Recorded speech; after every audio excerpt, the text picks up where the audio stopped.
धर्मासाठी झुंजावे, झुंजोनी अवघ्यासी मारावे,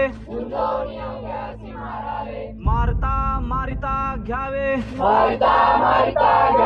राज्य आपुले, देशद्रोही तितुके कुत्ते,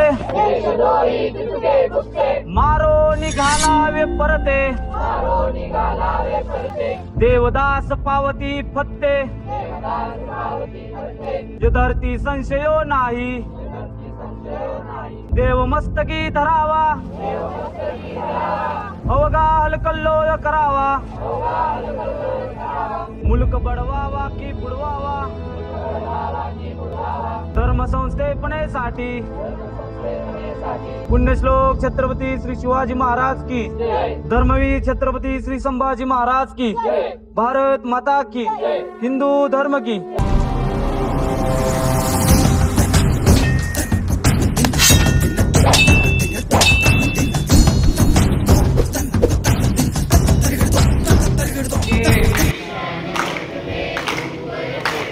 शत्रूचे मग काळीज दडके, मावळे आम्हीच लढणार, चाकर शुभाच होणार,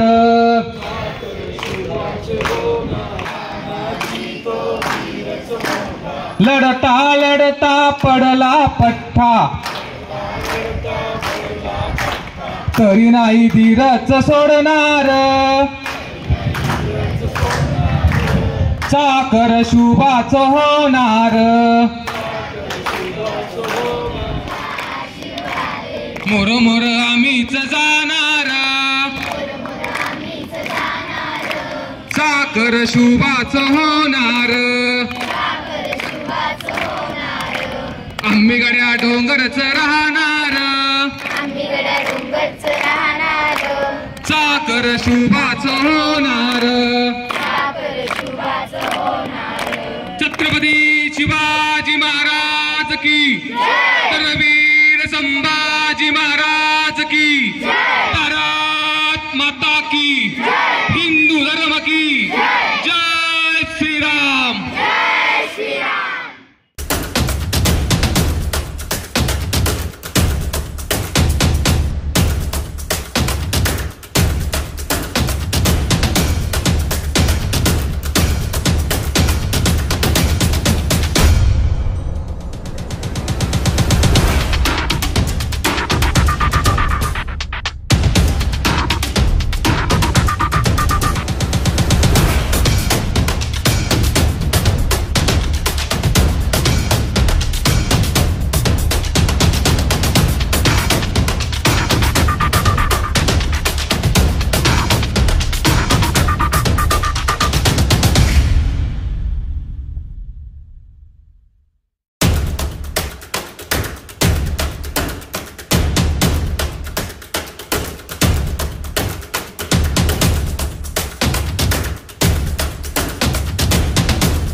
कारण या 10 दिवसात आम्ही फक्त शस्त्रच नव्हे तर शास्त्र देखील शिकलो। कसं म्हणजे आमचे प्रशिक्षण झाल्यानंतर रोज अर्धा ते 1 तास आमचा बौद्धिक वर्ग असायचा, ज्यात आम्हाला आपला धर्म, आपला देश, आपली संस्कृती, गोमाता, गोरक्षण या विविध विषयांची माहिती देण्यात यायची। आणि या 10 दिवसात शिवशक्ती फाउंडेशन, बजरंग दल, मनसर, रौद्र शंभू मर्दानी खेळ पथक चांडोली वमनसर यांनी 10 दिवसात आम्हाला काय असं विषय शिकवलं. तर या 10 दिवसात त्या आम्हा नाजूक मुलांना त्यांनी सक्षम बनवलं. जी आम्ही मस्ती केली ती फार छान होती, पण या 10 दिवसात मस्तीत त्यांनी आम्हाला सगळे शस्त्र शिकून दिले. दांडपट्टा असो, तलवार, लाठी काठी, भाला, सगळे विविध प्रकारांचे शस्त्र. आमच्या मागे डोकाफोडी करून त्यांनी आम्हाला शस्त्र शिकवले. त्याबद्दल मी सर्व गुरुजींचे खूप आभार मानते. कोणतेही गुरुजी असो, महेश सर असो, गणेशजी असो, ओम दादा, मयूर दादा, बजरंग दादा, गौरी दिदी, अथर्व दादा, तुषार दादा, सगळे एकदम प्रेमळ होते. त्यांनी आमची इतकी काळजी घेतली, मी सांगते तुम्हाला, की आम्हाला चक्कर येतात की नाही हे विचारता एकदा त्यांना चक्कर आले. आणि आस्वाद घेता येणार नाही. तुम्हा सर्वांबरोबर पद्य, प्रेरणा मंत्र, ध्येय मंत्र बोलता येणार नाही. सर्व शिक्षकांबरोबर सर काय खेळत होतो, 3 लाडू, वाघ, हत्ती, हरिण असे खेळ खेळता येणार नाहीत. मग वाईट वाटतंय, पण जसं ठरवल्याप्रमाणे दर शनिवार रविवार हा प्रशिक्षण सुरू राहणार आहे. तर मला जेव्हा जमेल तेव्हा मी नक्की भेट देईल आणि अपेक्षा करते की तुम्ही सर्वजण मला तिथे परत भेटा. धन्यवाद. जय श्रीराम. तलवारीविषयी माहिती सांगणार आहे. एक प्राचीन मर्दानी छत्रपती शिवाजी महाराजांच्या काळापासून चालत असलेला हा मोहक खेळ एक व्यायाम, साधन, संरक्षण व शत्रूवर हल्ला करणे या मूलभूत गरजातून लाठी फिरवण्याचे शौर्य दाखवण्याचे साधन म्हणून लाठीला महत्त्व आहे. प्रतिक्षणाची जवळून झुंज हे समोरासमोरच्या लढाईत वापरायचे शस्त्र आहे. हे इतिहास काळापासूनचे सर्वात प्रसिद्ध असे शस्त्र आहे. तलवार हे राजघराण्यातील लोकभूषण होते. शिवाजी महाराजांचे हे प्रमुख हत्यार होते. धन्यवाद. आणि मित्रमंडळी, तर हा 10 दिवसाचा जो आमचा शिबिर होता, तर त्या शिबिरमध्ये आम्ही खूप काही शिकलो. तलवारबाजी, लाठीकाठी आणि तलवार. तर हा शिबिर खूप चांगला होता. त्याच्यामध्ये आम्हाला शिकवलं की सेल्फ डिफेन्स कसा करायचा, की आपण सपोज आपल्यावर कोणी अटॅक केला तर आपण त्याला कशा पद्धतीने त्याला आपण मारू शकतो किंवा आपल्या हाताने किंवा हे करू शकतो, तर आपण हे शिकलो. आणि सरांनी पण खूप हेल्प केला आम्हाला सपोर्ट दिला, आमच्याकडून करून घेतलं, त्याबद्दल धन्यवाद. छत्रपती संभाजी महाराज की.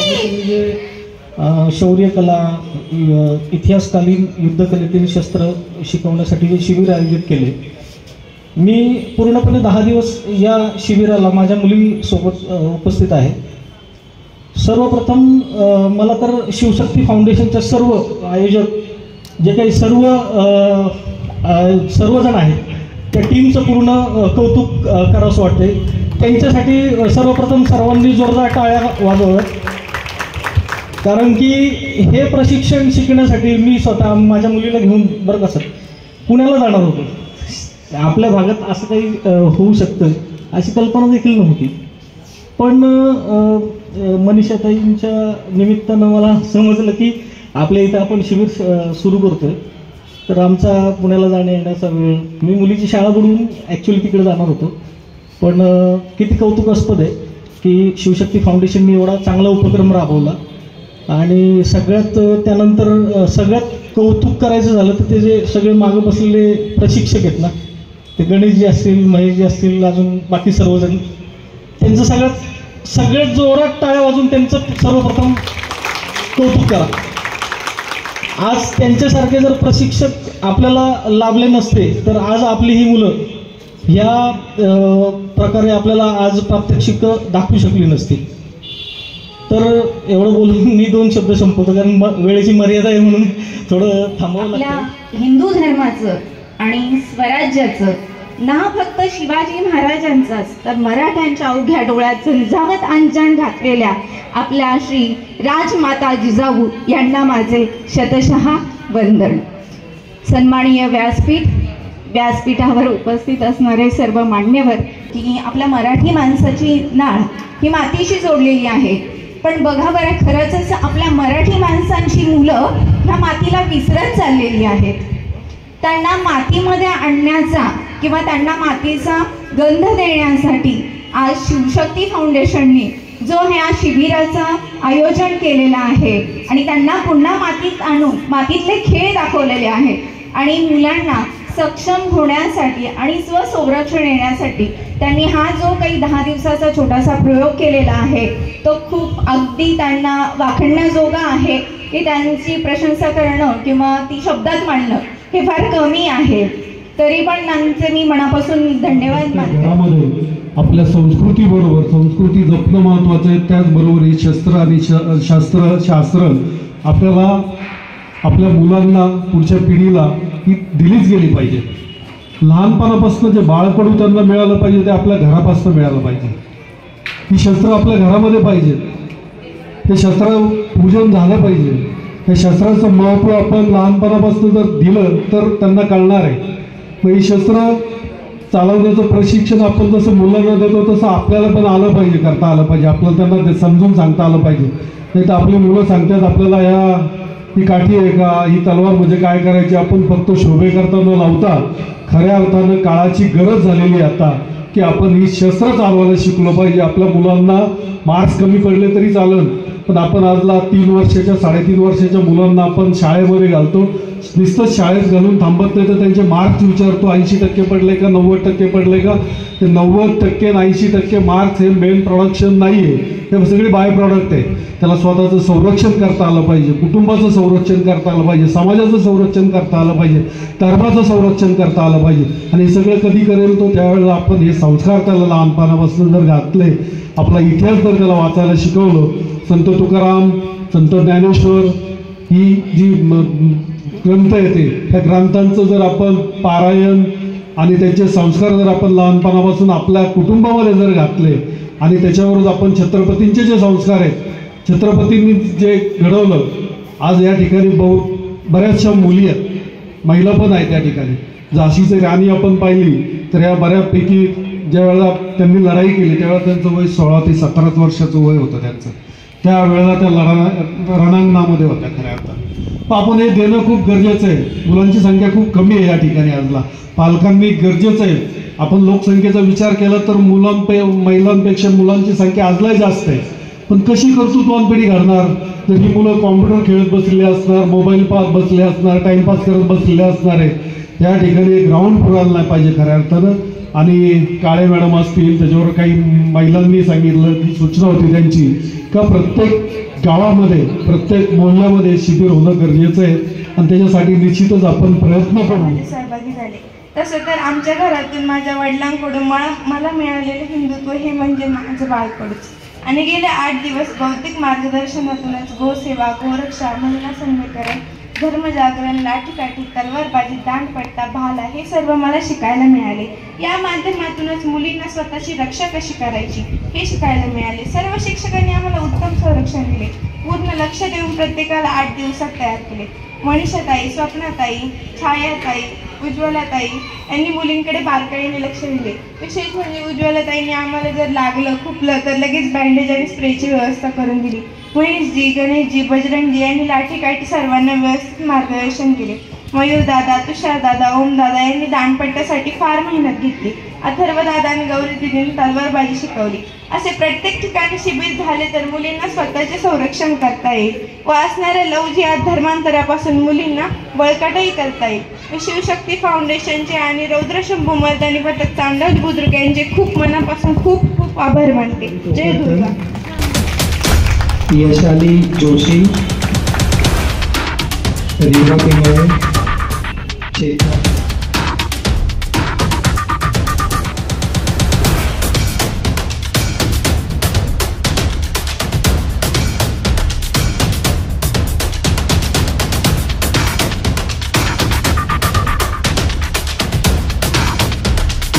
मला सांगा, तुम्ही आता स्वसंरक्षण शिकलात की नाही? खूप सारी शस्त्र शिकलात. मला सांगा, रक्षण आपण कोणापासून करतो बरं? स्वतःचं, बरोबर, शत्रूपासून. पण आता शत्रू कोण आहे हे कसा ओळखावा? महाराजांनी आपल्याला काय सांगितलं की आपला शत्रू ओळखायचा, शत्रूची मर्मस्थळं, मर्म अंग ओळखायची की कुठे घाव घातला की बरोबर शत्रूला नेस्तनाबूत करता येतं. तर आत्ताच्या काळामध्ये म्हणजे बघा बरं का, शिवाजी महाराजांनी आपलं कोणापासून रक्षण केलं? कोणापासून रक्षण केलं महाराजांनी आपल्या देशाचं? मुघलांपासून. करेक्ट. आणि बाळ गंगाधर टिळक, स्वातंत्र्यवीर सावरकर, सुभाषचंद्र बोस यांनी आपलं कोणापासून रक्षण केलं? इंग्रजांपासून. बरोबर. म्हणजे 350 वर्षापूर्वी आपले शत्रू होते मुघल, बरोबर ना? त्याच्यानंतरच्या काळात आपले शत्रू होते इंग्रज. तर हे सगळे बाहेरून आले होते की नाही आपल्या देशावर आक्रमण करायला? मग आता कोणी आलंय का आपल्या देशावर आक्रमण करायला? आलंय? युद्ध चालू आहे आपल्या देशात? नाही. मग आता तुम्ही कोणापासून रक्षण करणार आहात बरं स्वतःचं? आपला शत्रू कोण आहे आता? पटकन शस्त्र शिकलं आणि रक्षण कोणापासून करणार तेच माहिती नाही. पालकांना म्हणायचंय का काही? कोणापासून रक्षण करायचंय बरं आता आपलं?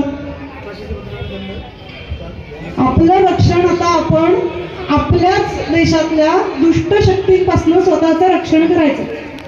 समाजातल्या दुष्ट शक्तींपासून आपल्या शरीराचं रक्षण करण्यासाठी, आपल्या शील, आपलं चारित्र्य याचं रक्षण करण्यासाठी आपण युद्धकला शिकलो.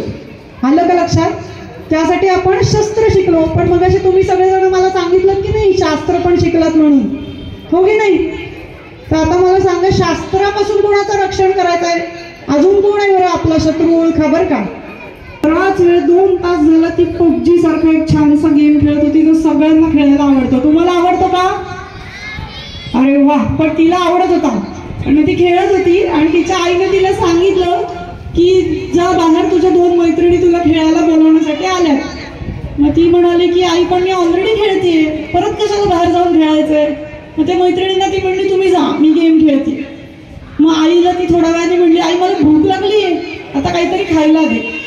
तर आई म्हणाली की थांब ना तुला खायला देते. मग आईनं काय केलं, तिच्या व्हॉट्सअपवरनं, पोरीच्या व्हॉट्सअपवरती छानपैकी pizza, burger, cake, pastry, ice cream असे सगळे फोटो पाठवले. तिने बघितले. ती म्हणली वाव किती छान, तू हे सगळं बनवणार आहेस माझ्यासाठी खायला? मग ती आई म्हणाली की मी नाही बनवणार आहे, तू तर बघितलेस ना आता सगळे, मग झालं तुझं पोट भरलं, मी तर दिले तुला सगळे पदार्थ. मग ती म्हणली असं कसं, मला तर भूक लागली आहे. ऍक्च्युअली रिअल मध्ये भूक लागली आहे, रिअल लाईफ मध्ये नाही.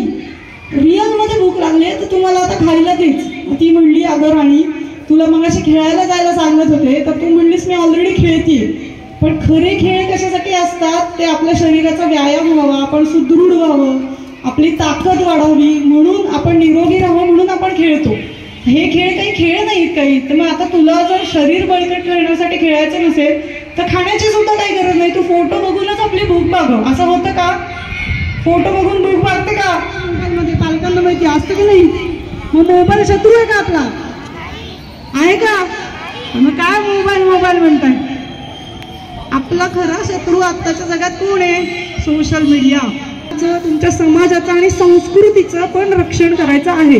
आता एक गंमत बरं का, परत एक गंमत. आता तुम्ही म्हणाल विचारांचं रक्षण करायचं म्हणजे काय करायचं? माझ्या विचारांचा शत्रू कोण? एक केक वगैरे बनवण्याचे व्हिडिओ, आयसिंग वगैरेचे चांगले असतात, काही हातवर करायला हरकत नाहीये, चांगलंच असतं ते. बघता बरोबर हो का नाही? हा बघता बरोबर. सांगा पटकन. चांगली माहिती. काय माहिती सर्च करायला आवडते? पटकन सांगा. शाळेमधून जे दिलेले, काय? शाळेमधून जे दिलेले ते सर्च. अच्छा, अजून काय सर्च करायला आवडतं? आणि प्रिन्सेसचा ड्रेस पाहिजे. आता प्रिन्सेसचा ड्रेस सर्च केला किंवा छानपैकी काश्मीरी एम्ब्रॉयडरी असलेला छानसा पंजाबी ड्रेस सर्च केला आणि आपण परत इंस्टाग्रामवर गेलो तर आपल्याला रील्स दिसायला लागतात. पालकांना पण माहीत असेल, मुलांना पण माहीत असेल की काश्मीरी मुस्लिम कपडे असं आपल्याला दिसायला लागतं. छान छान वेगवेगळ्या स्टाईलचे कपडे असतात, काश्मीरी एम्ब्रॉयडरीचे इस्लामी स्टाईलचे कपडे दिसायला लागतात. तर आता कसं कळलं इंस्टाग्रामला की तुम्ही ॲमेझॉनवर काय सर्च केलं होतं? तुमच्या बुद्धीवर केलेलं आक्रमण. तुम्ही एका साईटवरती काहीतरी चेक करायला जाता, सर्च करायला जाता आणि दुसऱ्या साईटला ते कसं बरं कळतं? इंस्टाग्रामला कसं कळतं युट्यूबवर काय बघितलं आणि युट्यूबला कसं कळतं ॲमेझॉनवर काय बघितलं? माहितीये का कोणाला? मोबाईल तर सगळ्यांना वापरता येतो. किती जणांना वापरता येत नाही? मोबाईलच वापरता येत नाही असं कोण आहे?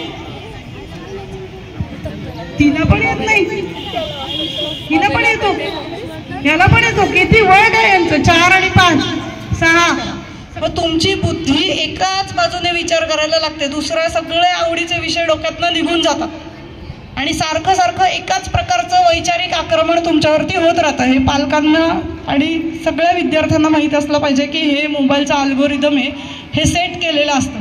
त्यामुळे आपल्या मुलांना आपण काय बघतोय त्याच्यामध्ये किती व्हरायटी असली पाहिजे हे आपण सांगितलं पाहिजे. परत सगळ्यांचं लक्ष भरकटलं ना.